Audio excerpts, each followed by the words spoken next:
Okay, we are just going to piggyback off of the first example that I showed you, or the first lesson I showed you with coming up with equivalent fractions. Remember, equivalent meaning the same. Now, when we were coming up with equivalent fractions, the fraction number, the digit itself, became larger. When you have a really large digit, you can simplify it. You can make it into a smaller number.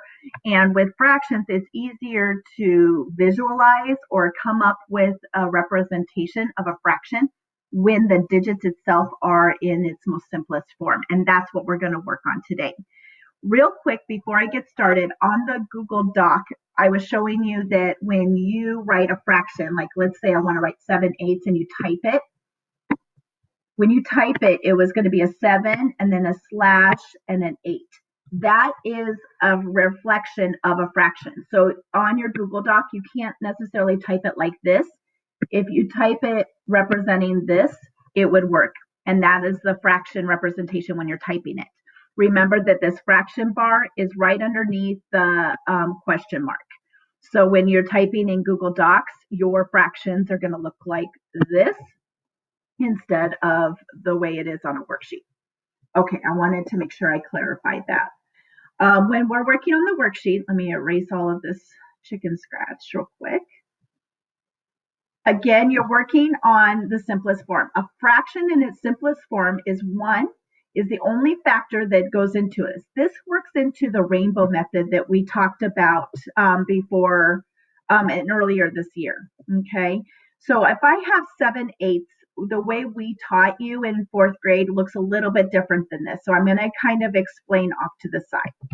If you have 7/8, what we told you to do is write the 7 and then you figure out the multiples of 7. Well, you know that 1 and 7 equals 7, but there's nothing else that equals 7 because it's a prime number. Then you did the same thing with the number 8. Remember, I have my numerator listed here, and then my denominator is right here. Again, you're going to do the rainbow method. 1 times 8 equals 8. What else equals 8? Well, the 2. 2 times what? 2 times 4. Does anything with 3 equal 8? It doesn't. And because 4 is my next number over, I know I've listed all of the factors. So I know that 1, 2, 4, and 8 are factors of 8. Now, looking at these two numbers that I wrote down, are any of the numbers the same? Well, yes, we do. We have the ones that are the same, but that's it. Now, that's what this worksheet is talking about. If the only common factor is 1, then that tells you that 7/8 is in its simplest form, and there's no other way to make it any simpler than what it is. So you are going to look at each of the fractions and you are going to figure out, okay, well, what is the best way that I can figure out simplest form? So let me work through a couple of these problems in this worksheet, and that might clarify. So you have 4/10. You need to see, okay, well, what are some common factors of 4 and 10? So if I write a 4 here, I know that 1 times 4 equals 4. And I know that 2 times 2 equals 2. I only have to write the 2 one time. Okay?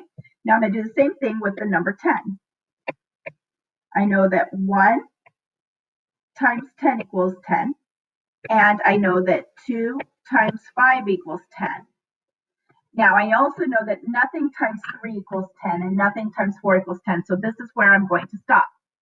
Now what I'm going to do is look at any of the factors that are the same and draw little jelly beans around them. So we have a 1 and a 1 that's the same. We have a 2 and a 2 that's the same, and then that's it. Well, looking at this, it's not just the number 1 I circled. I also circled the number 2. That tells me that I can use the number 2 and I can make this smaller by dividing both the top and the bottom by 2. What is 4 divided by 2 equal? 2. What is 10 divided by 2 equal? 5. This here is now the simplest form, and I can check that by writing a 2 and a 5. Now, what are the factors of 2? 1 and 2. There's no other factors. What are the factors of 5? 1 and 5. Again, there's no other factors. I can go back and draw my jelly beans. 1 is the same, but that's it, right? Well, that goes back to our task analysis. If the only common factor is 1, then you know that it's in its simplest form. Now, it's not necessarily this worksheet telling us that we need to figure out what the simplest form is. What it wants us to do is write yes or no if 4/10 is in its simplest form. Well, the answer to this question is no, it's not in its simplest form because 2/5 is actually its simplest form. So the correct answer to number 1 is no. Okay. Now, number 4 through 6, it is asking for you to write it in its simplest form. It's not asking yes or no. So again, you can look at this and go, okay, well, what is something that I can figure out to solve for this? I'm going to write my factors off to the side.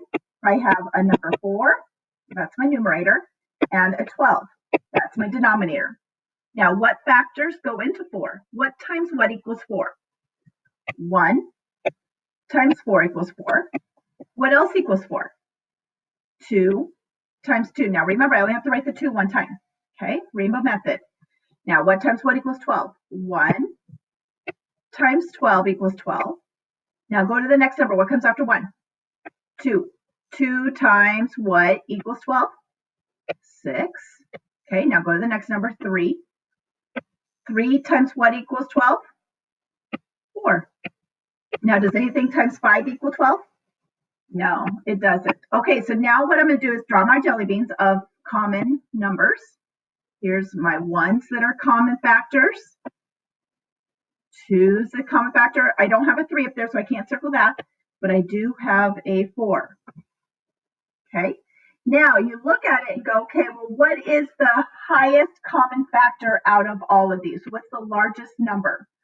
Well, the largest number out of all of these is the 4. So I'm going to divide the top and the bottom by 4. You pick your highest factor to use. 4 divided by 4 is 1. 12 divided by 4 is 3. So 1/3 is the simplest form, and that's what goes right here on this line. Now, if I were to pick a different factor, let's say I didn't notice that the 4's were there. Watch what's going to happen if I chose a different number. Let me erase this right here. Okay, let's say I chose 2 instead. Okay, if I divide the top and bottom by 2, 4 divided by 2 is 2. 12 divided by 2 is 6. I know that I can simplify this even more. I could divide the top and the bottom again by 2. What's 2 divided by 2? 1. 6 divided by 2 is 3. Oh, there comes that 1/3 again. So if you accidentally pick a different factor, you may not necessarily get to the simplest form. You can keep trying to solve it to the simplest form. Okay? Fabulous. Now let's go ahead and I'm going to click out of this and I'm going to show you one of the story problems that go with the simplest form. And then we'll go into the Google Doc and I'll show you what it's going to look like. Okay, Jamal made a list of fractions and asked Will to find the fraction written in simplest form. Which fraction should Will choose? So you need to look at these and figure out, okay, well, which one of the fractions is written in simplest form? If I work from the bottom up, 6/10 is not in the simplest form. I could list my common factors off to the side. And using the rainbow method, I know 1 times 6 equals 6. I know 2 times 3 equals 6. Okay, now go to 10. 1 and 10, 2 and 5, and I think that's it. Okay, so then my common factors are the highest common factor, I should say, is a 2. So I can divide the top and bottom by 2. What's 6 divided by 2 equal? 3. 10 divided by 2 equals 5. So is 6/10 in its common or in its most simplest form? The answer is no. So I would cross it off. Okay, so now I'm going to work on the next one, 9/18. Now, if you want, there is a quicker way to figure this out. I know that 9 can go into 18 equally. How many times does 9 go into 18? It goes in 2 times. So I already know that I can reduce this even more. So I know that 9/18 is not correct. Same with 3. I know that I could divide the top and the bottom by 3 and come up with a more simpler way to write this fraction. So once again, I know B is not correct. Now, is there any number besides 1 that can work with this? Well, they kind of gave us the answer already because 1 is your numerator. You already know that there's no other number besides 1 that goes into 1. So you know that the correct answer is going to be A. Okay, so now I want to go into the Google Doc to show you how or what it's going to look like when you go and work on this assignment.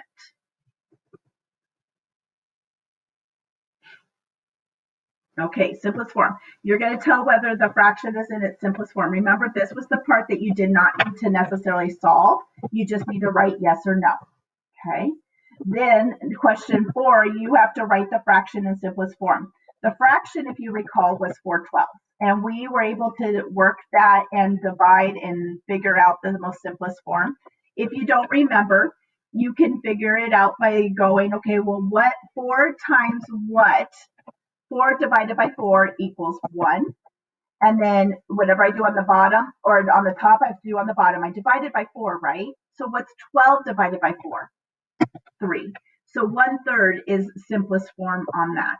And then you had to type in the answers on the back questions. Remember, A was the correct answer as far as the story problem. And then don't forget that number 5 and 6 are multiple questions. You have to really figure out the answer. It's a story problem, so you need to write it in a sentence form. Thank you very much.